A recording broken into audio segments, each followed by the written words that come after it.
Since we have completed the descent of our squat, we are now stuck in the bottom part of the squat, which is many refer to as the hole.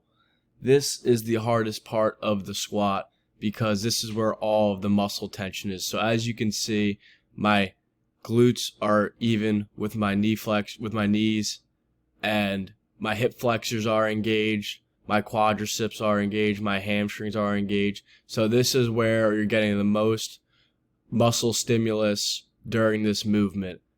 So basically all you're going to want to do is try to explode through your heels and try and stay straight up. So you don't want to have this bar move a little forward or move back because you'll fall forward or fall back. So you just want to keep this bar on a straight path.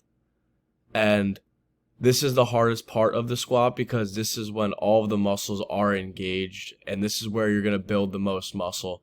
So a lot of new people in the gym, they'll squat not low enough and they won't really have any muscle stimulus. So this is how you build your legs and just overall become a better squatter.